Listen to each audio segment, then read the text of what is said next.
Selamat bertemu kembali dalam pelayanan Jumat Agung pada saat ini. Sebelum kita mendengarkan firman Tuhan untuk kita dalam rangka perayaan Jumat Agung ini, saya mengajak saudara-saudara supaya kita tunduk kepala dan kita berdoa. Bapa di sorga yang telah menjadi anak manusia dalam diri Yesus Kristus, yang telah mati karena sungguh-sungguh berjuang untuk memenangkan dosa umat manusia. Itulah yang kami rayakan pada saat ini. Perdengarkan firman-Mu Tuhan, supaya firman yang akan kami dengar sungguh-sungguh membangun iman percaya kami. Dalam nama Yesus kami berdoa. Amin. Saudara-saudara yang kekasih, tetap saya merujuk kepada pemahaman bahwa Bapak Ibu sudah membaca teks firman Tuhan dari Matius 27 ayat 45 sampai yang ke-56 pada saat ini.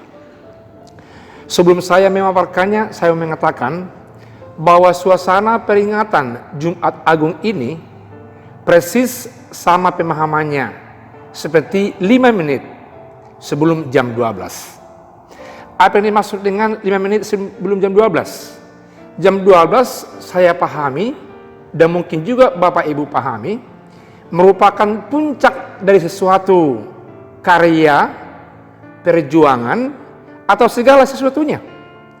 Jam 12 merupakan puncak daripada perjuangan Allah dan diri Yesus Kristus dalam rangka untuk memperjuangkan nilai keselamatan yang ditugaskan oleh Allah Bapa kepada dirinya. Jam 12 juga dalam kaitan ini memberikan bayang-bayang akan sesuatu perjuangan Tuhan Yesus. Di sana ada banyak penderitaan yang dialami. Di sana ada banyak pergumulan yang dirasakan. Di sana ada banyak segala sesuatu yang menaklukkan kealahannya di tengah-tengah kehidupannya. Dalam rangka itulah saya mau menyampaikan ada 7 perkataan Tuhan Yesus yang mengukir pikiran, hati, dan kehidupan umat manusia. Mulai Yesus disalib hingga pada saat ini yang terus-menerus diulang-ulang dalam rangka untuk memahami perjuangan Yesus demi untuk keselamatan umat manusia di tengah-tengah dunia ini. Yang pertama Yesus katakan, "Ya Bapa, ampunilah mereka karena mereka tidak tahu apa yang mereka lakukan."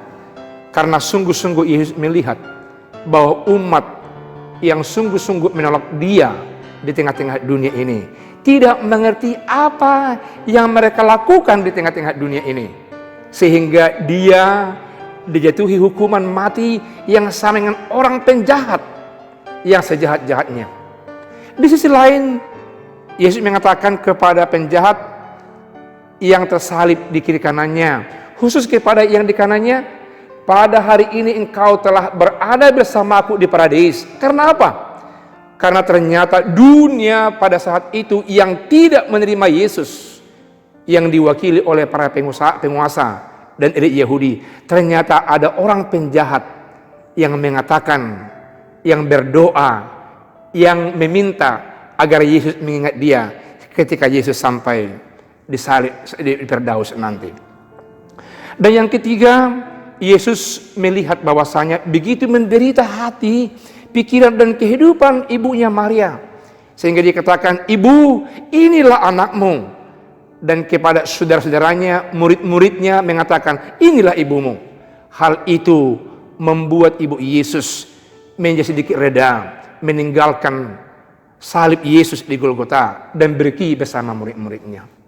Yang keempat, Bapak Ibu Saudara yang kekasih, ternyata langit-langit lidah Yesus begitu menyatu karena merasa begitu sakitnya penderitaan di salib itu, sehingga dia mengatakan, "Aku haus," menggambarkan Yesus adalah manusia yang seutuhnya, yang menderita di luar daripada dugaan dan penderitaan manusia yang lazim dirasakan oleh manusia di tengah-tengah dunia ini.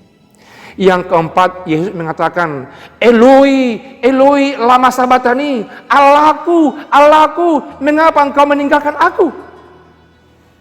Karena Yesus merasakan bahwasanya tidak ada lagi orang yang bersama Yesus.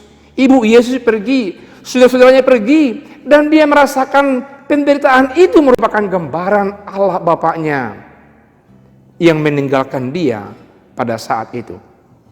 Saudaraku yang kekasih, selanjutnya Yesus mengatakan bahwasanya, ya Bapa, ke tanganmu kuserahkan nyawaku. Karena Yesus melihat dan percaya kehidupannya berasal dari Allah Bapa di sorga. Dan dia akan berakhir juga kepada Allah Bapa di sorga.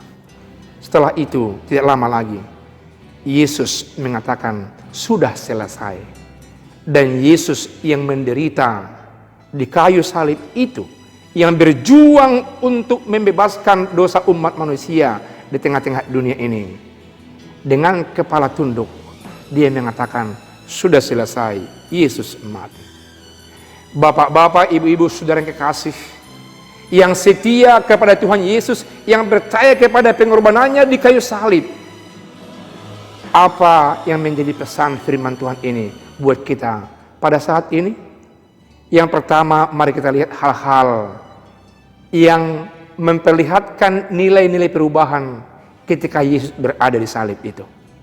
Itu artinya bahwasanya Yesus yang mati di salib itu, yang berjuang membawa keselamatan itu, membawa perubahan. Perubahan pertama yang nampak adalah bahwasanya penjahat yang sejahat-jahatnya berubah pikirannya, berubah iman percayanya, meminta Yesus untuk menyelamatkannya.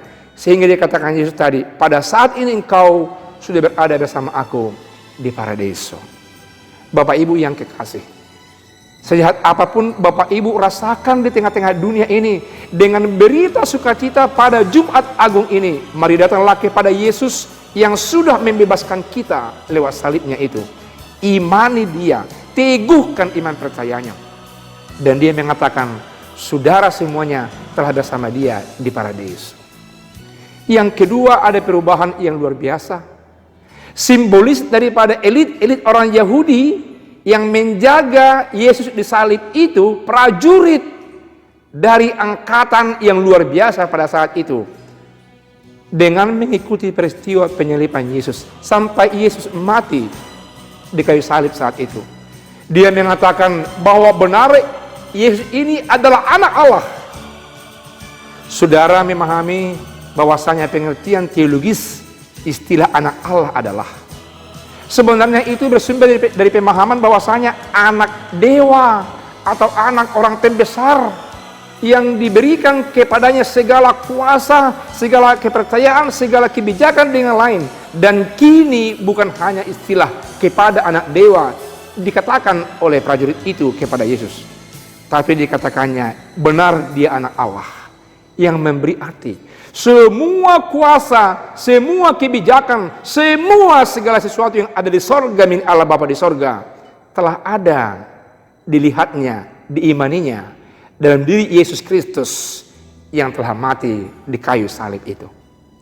Bukan hanya umat manusia, saudara, yang memperlihatkan perubahannya mengiringi penyaliban Yesus, tapi lihatlah alam.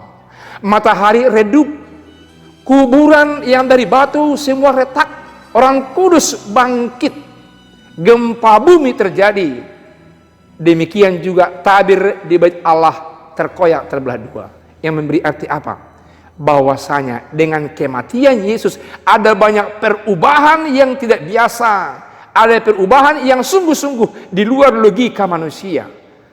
Saudara yang kekasih, sebelum saya menutup renungan Jumat Agung ini, ternyata peristiwa Jumat Agung, peristiwa Yesus disalib membawa perubahan yang luar biasa.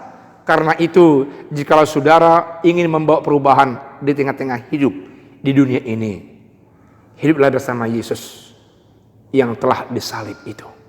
Hiduplah bersama Yesus yang sungguh-sungguh Tuhan, yang sungguh-sungguh anak Allah, yang memiliki hikmat bijaksana yang dari sorga. Jikalau saudara dan saya dan semua kita yang percaya kepada Yesus menerima itu, sehingga perubahan demi untuk kemuliaan nama Tuhan pun akan terciptalah di tengah-tengah dunia ini. Oleh karena itu, sekalipun ada penderitaan seperti yang dialami oleh Tuhan Yesus, saudara meski bersabar, meski taat, meski mendekat kepada Tuhan, berserah kepada Tuhan seperti Yesus berserah kepada Allah Bapaknya. Selamat Jumat Agung, Tuhan Yesus memberkati. Amin. Mari kita berdoa. Biarlah Engkau Allah Bapa di sorga yang menjadi hidup dalam nama Yesus, dengan Roh Kudus-Mu senantiasa menarik hati dan pikiran kami untuk tetap hidup bersama dengan Yesus. Karena Engkau yang menyelamatkan dan Engkau yang membawa pembaharuan menuju perubahan yang baik demi kesempurnaan, di dalam nama Yesus Kristus Tuhan kami. Amin.